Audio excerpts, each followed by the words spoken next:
우리 하나님이 빛이십니다. 그래서 우리를 구원하십니다. 그래서 두려워하지 않습니다. 우선 여러분, 두려움이 몰려온다면 긴장하십시오.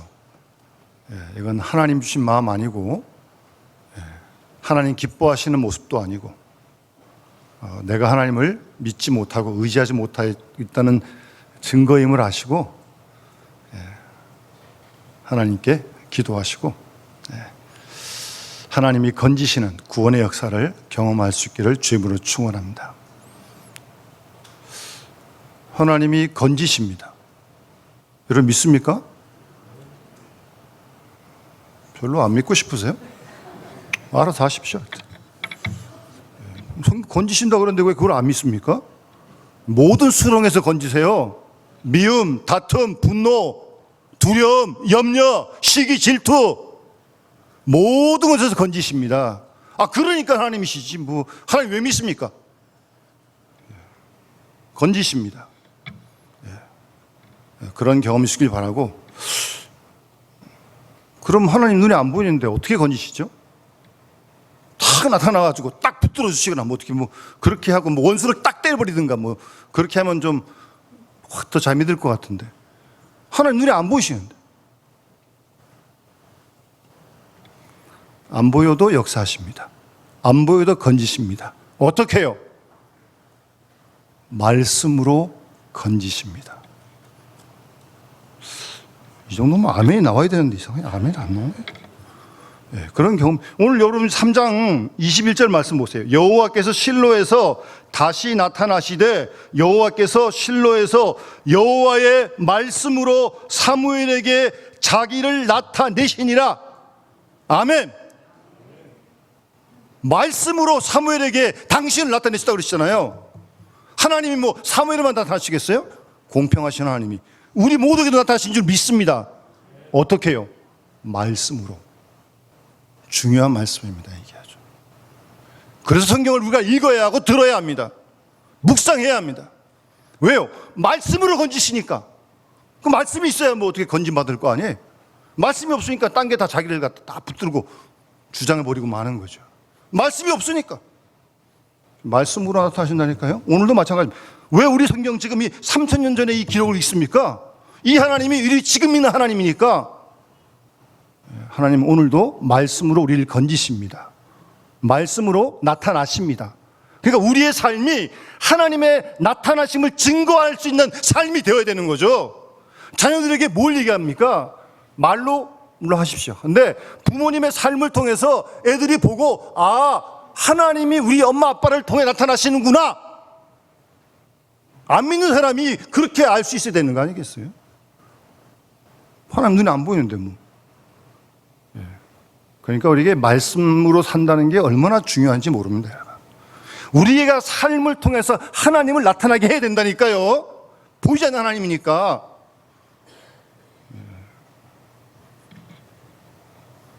말씀을 나타내 줘야 돼요. 하나님이 나와 함께 하심을 교회와 함께 하심을 안 믿는 사람들이 자녀들이 알 수 있도록 볼 수 있도록 그런 책임이 우리에게 있는 거예요. 그게 그리스도인이고 그게 교회입니다. 그 이상도 그 이하도 아닙니다. 교회 뭐라 모이는 겁니까 도대체? 그 일을 왜 모이는 거죠? 뭐 여기서 뭐 우리가 뭐 돈 벌려고 모이는 겁니까 지금? 돈은 끝나가서 다 벌고요. 우리 그거 하나님 만나가지고 그 하나님을 내가 증거하겠다는 거예요. 딴 이유 없어요.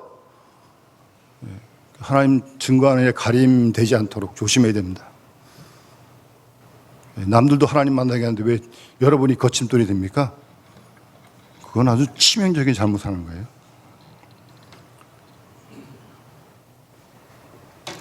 아까 우리 장로님께서 기도하실 때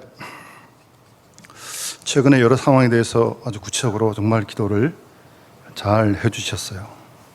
우리가 다 공감하는 그런 내용들 아닙니까? 참 어떻게 우리 세상에 이렇게까지 됐는지, 뭐 OECD에 다 가입했고 뭐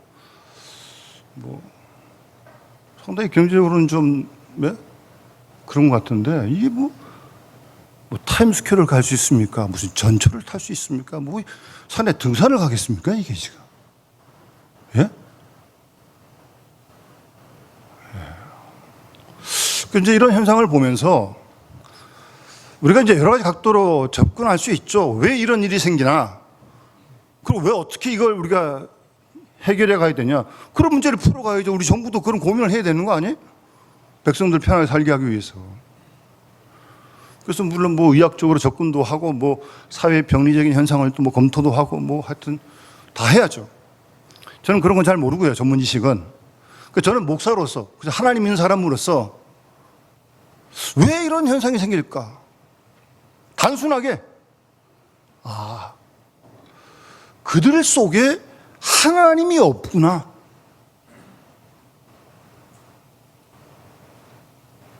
그들 속에 하나님 말씀이 없구나. 하나님 있으면 그러겠습니까? 하나님 말씀이 자기를 붙드는데 그런 범죄를 할 수 있겠어요? 하나님이 없는 거예요. 말씀이 없는 거예요, 말씀이. 그게 공허하고 불안하고, 밥을 못 먹는 것도 아니잖아요. 그래도 어느 정도 먹잖아요, 그래도. 불안하고 공허하고 이게 상대적인 박탈감에 눌리고, 하나님이 없다니까요. 말씀이 전혀 없어요. 그런 생각이 들면서 우리 그리스도인의 책임이 또 느껴지는 거죠. 우리가 그들에게 말씀을 전해야 되는 거 아니에요? 그들에게 하나님 전해야 되는 거 아니에요? 그게 우리가 할 일 아닙니까? 하나님 전해야죠. 말씀을 전해야죠. 그들이 일어설 수 있도록, 구원받을 수 있도록. 우리가 할 일이고 교회 할 일 아니겠어요, 그게? 하여튼 말씀 준비하는데 그런 생각이 좀 들었어요. 그럼 눈을 좀 이렇게 우리 교회로 한번 돌려보죠. 우리 믿는 사람들 쪽으로 한번 세상을 놔두고. 교회 오래 다녔습니다. 수십 년 다녔습니다. 성경 있습니다. 읽습니다. 쓰기도 합니다. 설교 매주 듣습니다. 아니, 평일이라도 얼마든지 TV나 방송 보면 얼마든지 들을 수 있습니다. 홍수같이 몰려오는 게 설교고 예배인데. 교회도 이렇게 오래 다녔는데. 그런데 왜 그렇게 예배 드리고 성경 읽고 설교 듣고 교회도 오래 다녔는데 왜 이렇게 자꾸 사람들이 고집스러워지는지. 이건 뭐예요? 그리고 자기보다 하나님보다 자기가 더 중요해. 네? 성경 알아요. 성경 읽어요. 그래도 하나님보다 내가 중요해, 내가. 그러면서 또 사람들을 함부로 대하네? 무시하고 자기가 뭐라고. 얼마나 교만한지. 성경을 몰라요. 하나님을 안 믿어요. 예배를 안 드려. 다 한다니까요. 근데 왜 그런 일들이 현상이 생기는 거예요? 예? 그럼 우리가 반성이 되는 거 아니에요?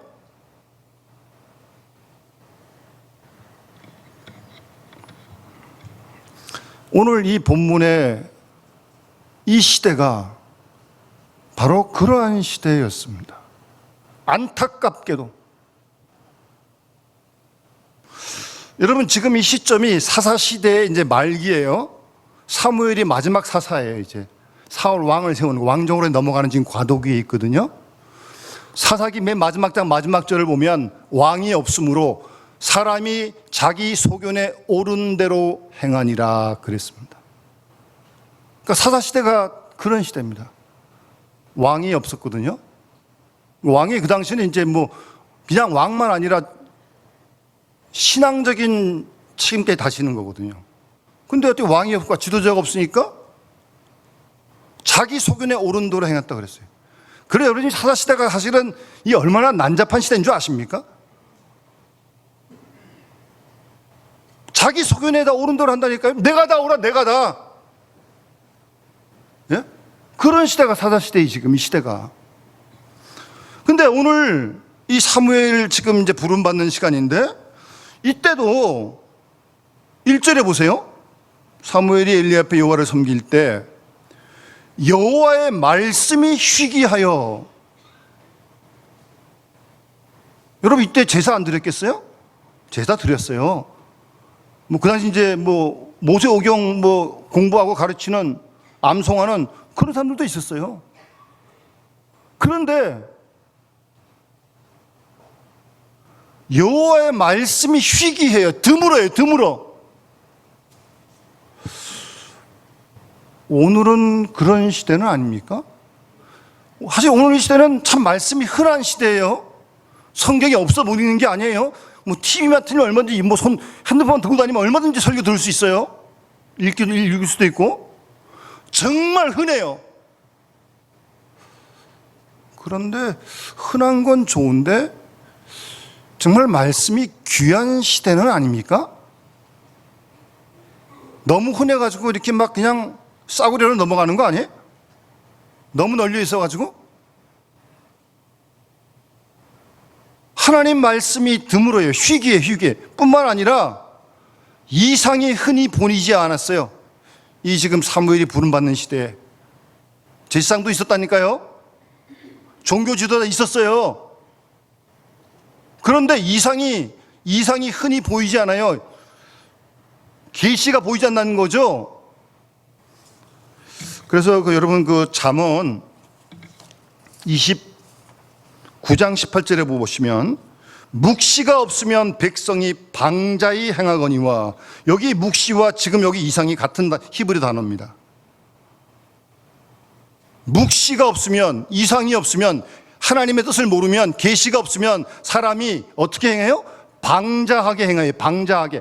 지멋대로 하는 거죠. 지멋대로. 쉽게 얘기하면 계시를 모르니까, 계시가 없으니까, 이상도 없으니까, 하나님의 뜻을 모르니까, 뭐 알고도 그런지 모르겠지만 방자하게 돼. 방자하게. 지금 오늘 이 사무엘이 부름받는 시대가 지금 이런 시대예요. 우리가 이런 말씀을 읽으면서 왜 3000년 전의 말씀을 지금 읽어요? 우리가 오늘 이 시대를 한번 점검하자는 거예요. 우리가 살고 있는 이 시대를. 지금은 정말 하나님 말씀이 그렇게 흔한 시대인데 정말 살아있고 공동력이 있는 진리의 생명의 말씀이 꿈틀거리는 역사가 나에게 있는지 교회에 있는지 물어보고, 그리고 이상이 계시가 정말 보이는지 안 보이는지 그거 물어보기 위해서 우리가 지금 이 성경 읽는 거예요. 3000년 전 성경을 뭐하러 읽어요, 이 성경을.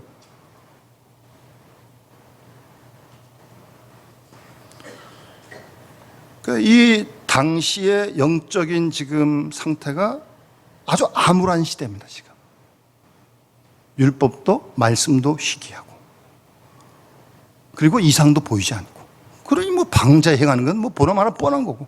여러분 이게 이제 부끄러워서 못 읽는데 앞에 장 보시면 엘리의 두 아들 홈리와 비누아스가 제사장이 됐는데 이 제물에 함부로 손대고요. 제물은 제물의 제사법대로 드려야 되는 거 아니에요? 그러니까 자기가 생고기 먹고 싶다고 그냥 고기 날고로 달라는 거예요. 이거는요, 하나님의 제사를 무시하는, 하나님의 이름을 능욕하는 그런 일이에요. 그뿐이에요. 더 나가가지고 성전에 수송하는 여인들을 갖다가 범하지 않나? 그래서 어린 사무엘이 주신 계시의 말씀이 뭔지 아세요? 그 심판하시겠다는 말씀이 오늘 이 말씀이. 사람에게 지은 죄는 사함받을 수 있지만 하나님을 능멸한 죄, 여호와의 이름을 망령되이 일컫는 죄, 이런 심판을 받는 걸 지금 어린 사무엘에게 지금 들려주시는 거예요. 아니 그런 걸 90대 엘리 제사장이 알아야지 뭐 12살 된 사무엘이 어떻게 그걸 압니까 이게. 그러니까 그만큼 이 당시 영적인 암울한 시대라는 거예요. 지금 이 시대가. 이런 무서운 말씀을 보면서 우리가 오늘 우리 시대를 점검하자는 거예요. 예? 정말 우리 속에는 말씀이 있는지, 하나님의 이상 계시가 보이는지 들리는지 주의 뜻을 아는지 그걸 물어봐야죠.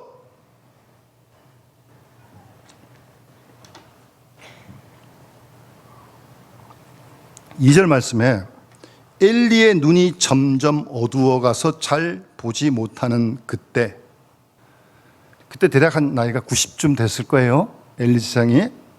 뭐 연세가 90이시니까 눈이 좀 잘 안 보이시겠죠. 근데 뭐 그런 사실을 성경에 쓰겠습니까? 그러니까 이 말은 그냥 눈이 좀 어두워졌다 그런 말이 아니고 영적인 분별력이 떨어졌다 그 말입니다.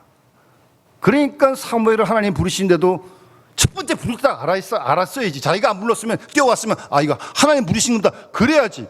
두 번, 세 번이나 하니까 그때 가서 알 정도로. 그리고 두 두 아들이 이렇게 방탕하게 지냈으면 이걸 혼을 내든지 다리 부드러웠든지 어떻게 조치를 해야지.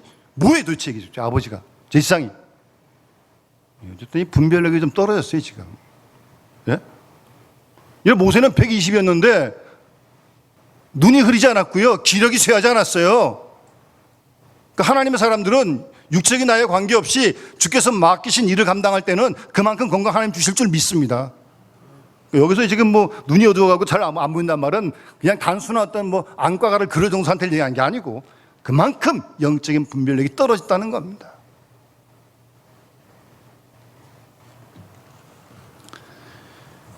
그나마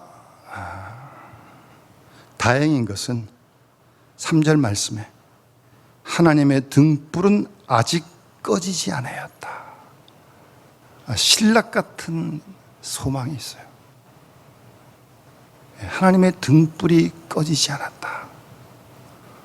이것까지 꺼졌다면 그냥 깜깜해지는 거죠, 그냥.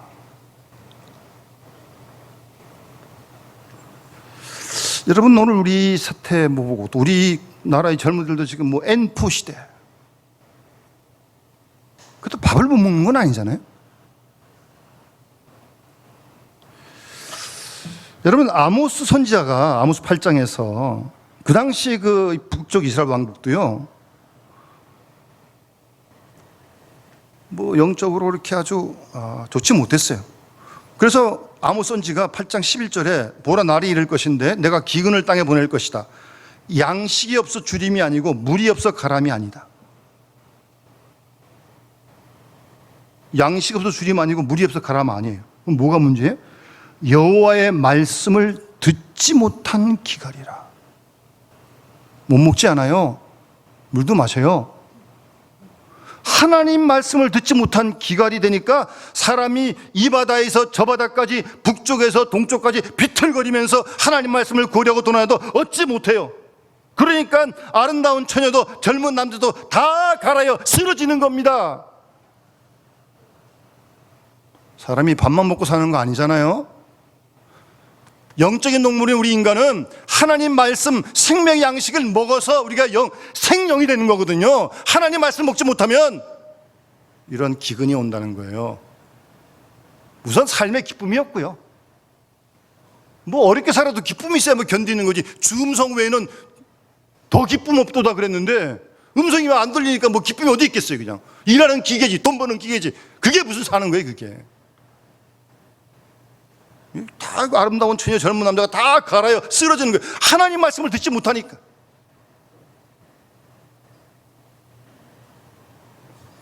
여러분, 하나님께서 이스라엘을 애굽에서 구원해내셨어요. 애굽에서 종으로 살지만 밥은 먹고 굶지 않았을 거예요. 근데 왜 구원하신 거예요? 그리고 왜 광야하시면 일해가지고 가나안 땅을 인도하시는 겁니까? 모세가 신명기 8장 3절에서 너를 낮추시며 너를 줄이게 하시며 또 너도 알지 못하며 내 조상도 알지 못하는 만나를 너에게 먹인 것은 사람이 떡으로만 사는 것이 아니요, 하나님의 입에서 나오는 말씀으로 사는 줄을 내가 알게 하기 위해서 하나님께서 출애굽시켰다는 거예요. 사람이 떡으로만 사는 게 아니에요. 밥만 먹고 사는 게 아니잖아요. 하나님 말씀을 먹고 그 말씀 먹어야, 자라야, 그 말씀대로 살아야 그게 사는 거죠.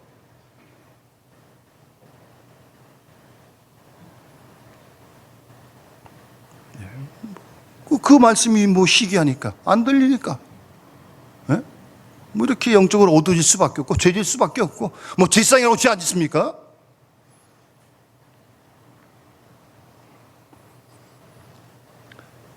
뿐만 아니라 사실 여러분, 우리가 어려움을 당할 때가 많잖아요. 지금도 어렵고, 개인적으로도 그럴 수 있고, 여러분, 그럴 때 하나님이 어떻게 건지, 제가 처음 소도에 말씀드렸지만, 하나님이 말씀으로 건지시는 거예요. 말씀을 보내주시는 거예요.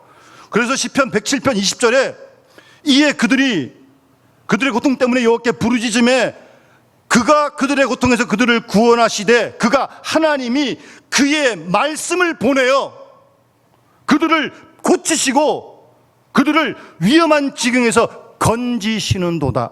아멘. 말씀을 보내가지고요, 말씀을. 오늘날도 마찬가지입니다. 여러분, 하나님께서 말씀으로 우리를 구원하시고 말씀을 전하는 사람을 통해서 보내셔서 우리를 어려움에서 건지시는 거예요. 여러분 어렵고 힘든데 여러분 붙드는 말씀이 뭐가 있습니까? 하나님이 안 보이는데 그 말씀부터도 못 붙들면 그냥 휩쓸리는 거죠. 뭐 거기에 뭐 다 넘어가는 거예요.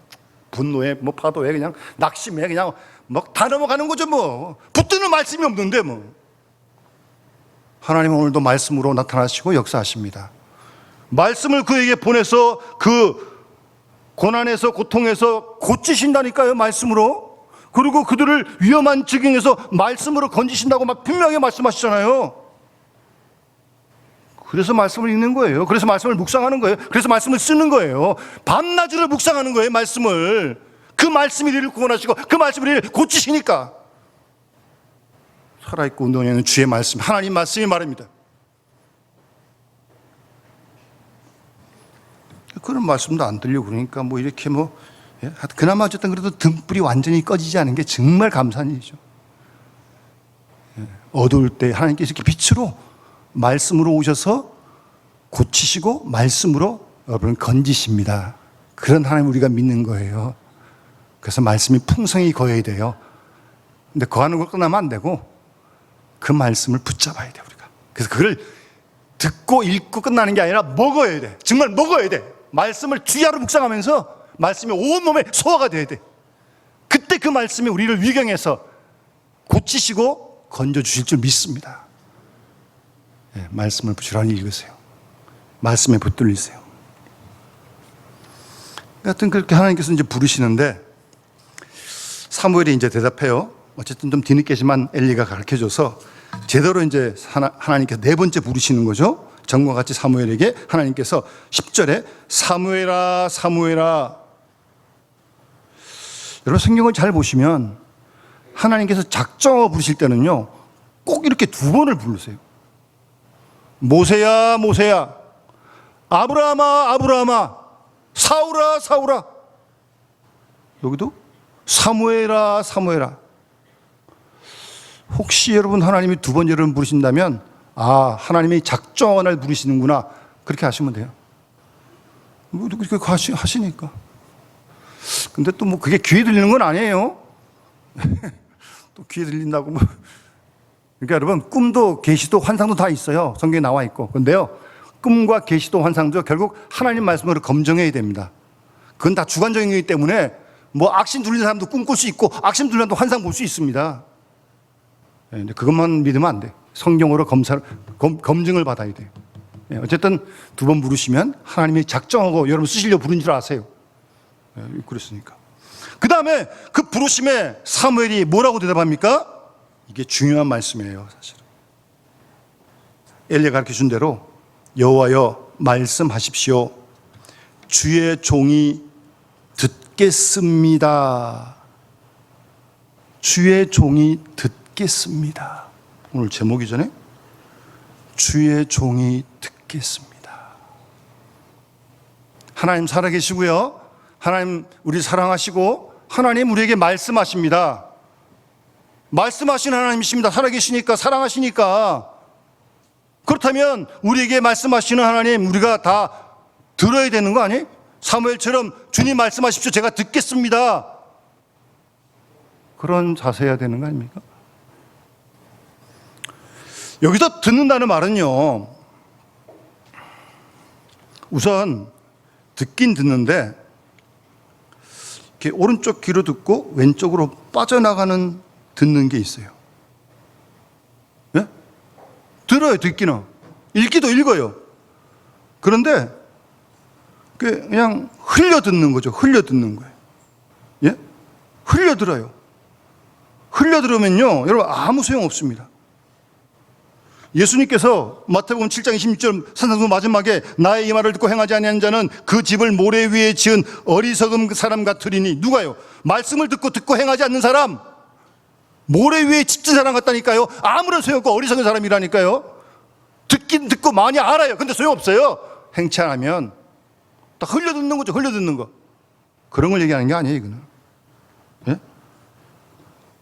야고보서도 그런 말씀하시죠. 야고보 사도가 누구든지 하나님 말씀을 듣고 행하지 아니하면 거울로 자기 얼굴을 보는 것 사람 같아서 자신을 보고 그 모습이 어땠는지 곧 잊어버리거니와.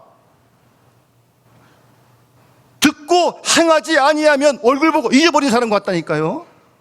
그렇게 듣는 걸 말하는 거 아니에요, 이거는. 오른쪽 귀로 듣고 왼쪽 귀로 흘러나가는 거, 그런 거 아닙니다. 그런 거 아니고, 여기서 듣는다는 말씀은 우선 주의 깊게 하나님 말씀에 귀를 기울이는 거죠. 그것부터 시작하는 거예요. 하나님 말씀, 어떤 말씀이든 간에 주의 깊게 들어야 돼요. 주의 깊게. 예? 귀를 기울이는 거예요. 그건 다른 거 아니에요? 쑥쑥 빼는 거하고 이렇게 귀를 기울이는 거하고 다른 거죠. 그 다음에 한 걸음 더 나가서 그 들은 것을 마음에 간직하고 생각에 깊이 잠기는 것이 듣는 겁니다. 여러분, 예수님이 마리아 어머니가 잉태했는데 천사가 와서 이런저런 얘기를 해주잖아요. 그때 마리아가 다 듣고 마리아는 이 모든 말을 마음에 새기어 생각하니라. 누가복음 2장 19절 말씀입니다. 그 엄청난 일을 말씀해 주는데, 그 사건을 두고 말씀하시는데 귀 기울여 듣고 거기로 끝난 게 아니라 마음속에 간직해서 그 생각, 그 사건을 통해 말씀하시는 그 생각에 잠기는 거예요. 네. 그게 듣는 거예요. 바쁘세요? 네. 딴 생각이 많으세요? 그렇게 못하죠. 네. 주의 깊게 듣지도 못하고 들어도 마음에 간직하지 못하죠. 이미 여기서 뭐 많이 가득 차 있으니까. 그 다음 한 걸음 더 나가서 듣는다는 말은 알아듣는 겁니다. 요한복음 10장에 예수님께서 비유를 말씀하시면서 내 양은 내 목소리를 듣는다.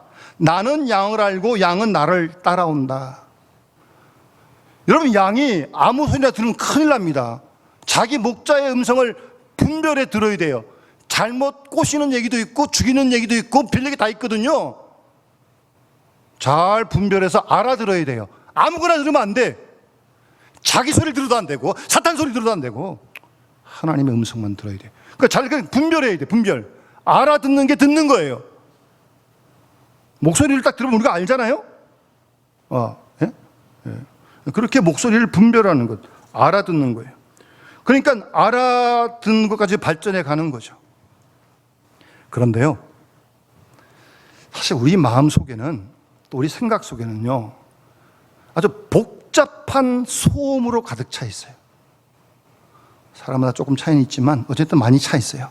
예를 들어서 자신의 욕망, 오만, 다른 사람들에 대한 비난, 비판. 여러분, 그런 거 없어요? 머릿속에, 마음속에 없어요? 뭐 그것만 있나요? 분노, 미움, 시기, 그런 것들이 머릿속에 생각하고 마음속에 가득 차 있다니까요. 그래가지고 하나님 말씀이, 그 말씀을 묵상할 여유가 없어. 온통 생각과 마음에 그게 가득 차 있어가지고 그냥 부부를 끌고 있는데 거기 어떻게 하나님 말씀이 묵상이 되겠어요? 거기서 우선순위 다 밀려버리면 많은 거죠. 뭐 그뿐 아니라, 예?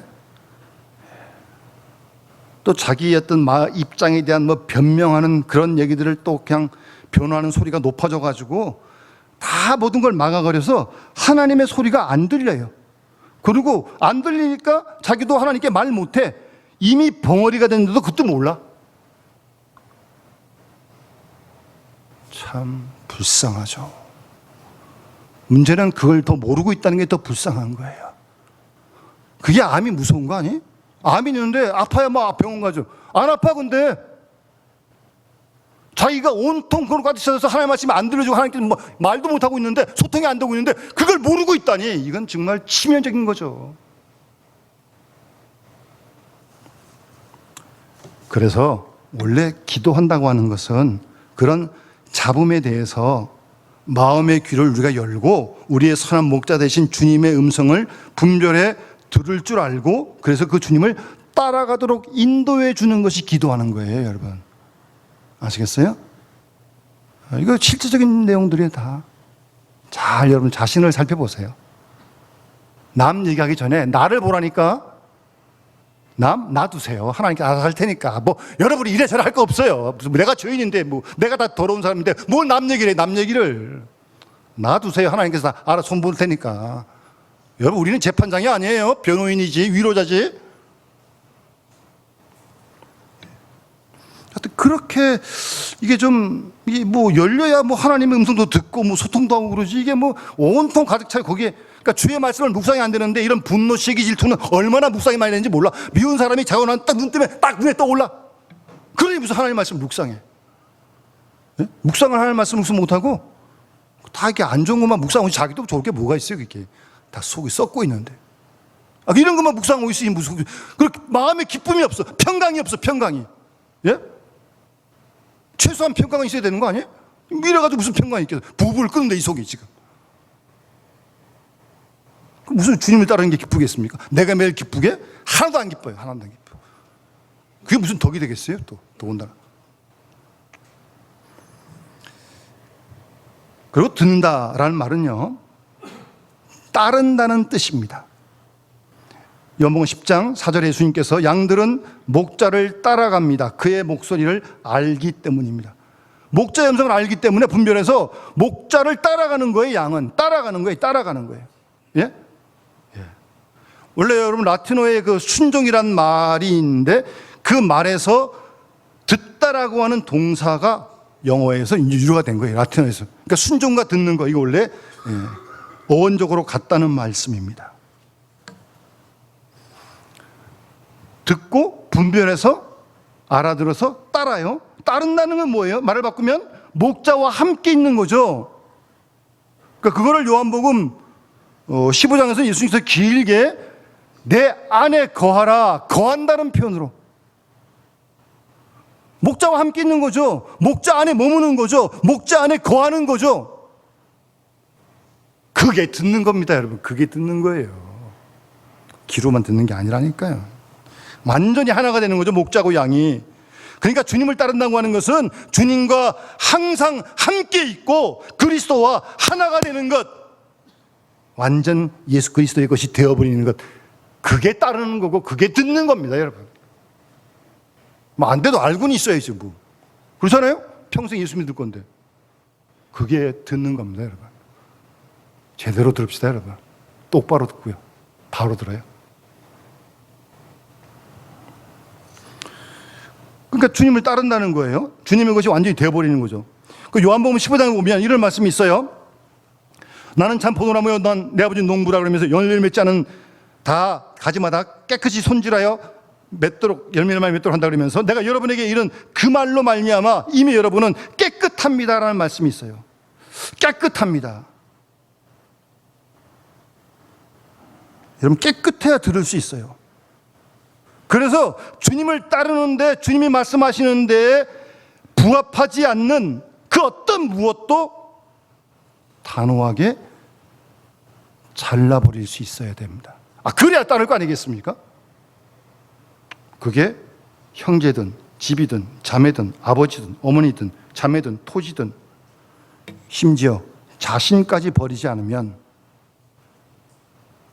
깨끗해지지 않으면 주님 따르지 못합니다. 그만큼만 가는 거죠. 그만큼만. 예? 그래서 주님을 따른다는 말은 정말 자기를 완전히 십자가에 못 박는 거죠. 그래서 신학적인 용어로 이런 용어가 있어요. 벗고서 벗은 이를 따른다. 예수님을 위해 다 벗김 당하신 거 아니에요? 우리도 다 벗고 주님을 따라간다는 거죠. 그런 용어가 있어요. 그래서 듣는다는 말은 우리의 모든 것 다 내려놓고 자신을 버리고 주님을 따라가고 그것이 주님의 말씀을 듣는 거예요. 그래서 예수님께서 뭐라고 말씀하십니까? 내 음식은 나를 보내신 분의 뜻을 행하고 그분의 일을 다 이루는 것이 내 음식이다. 예수님 하신 말씀 많아요. 요한복음 4장 34절에. 예?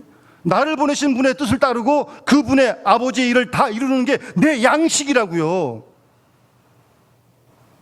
여러분 주기도문 많이 하시죠? 그러니까 정말 그 기도대로 하나님의 일을 높여드리고 나라가 임하고 하나님의 뜻이 나를 통해 온전히 이루어지는 것, 그것이 듣는 거라니까요. 쉽지 않죠? 쉽지 않으니까 우리가 기도하는 것이 뭐 이게 쉬우면 뭐 걱정하겠어요? 그러나 이게 듣는 거라니까요. 진정. 언제나 기억하십시오. 이런 주님 가르치는 기도, 주님께서 가르치는 이 기도를 드리려면 정말 하나님 아버지의 뜻이 아닌 게 내 속에 있다면 단호하게 잘라버릴 수 있어야 합니다. 예? 주의 말씀으로 잘리는 것 배우지 않으면 안 됩니다.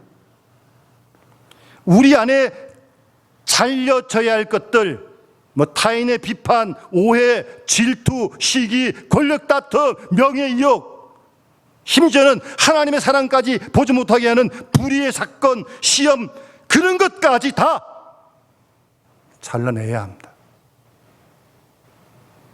그럴 때 세상이 준 것 같지 않은 평안을 누릴 수 있게 되는 거예요. 젖된 아이가 엄마 품에 있는 고요함을 그럴 때 누릴 수 있는 거예요, 여러분. 쉽지 않지만 불가능하지 않습니다. 하나님이 이런 은혜를 주시려고 우리를 부르신 거예요. 이 험악한 세상 속에서 이런 은혜를 가져야 살아나가겠기에.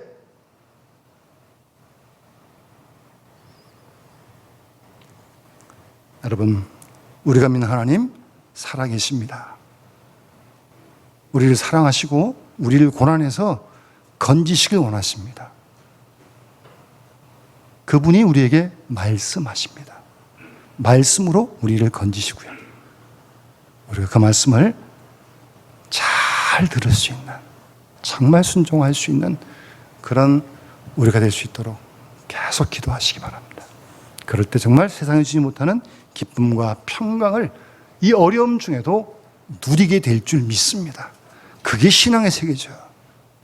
그런 믿음으로 우리 남은 생에 살아갈 수 있기를 주님으로 축원합니다. 우리 찬송 540장 찬송 드리면서 봉헌하도록 하겠습니다.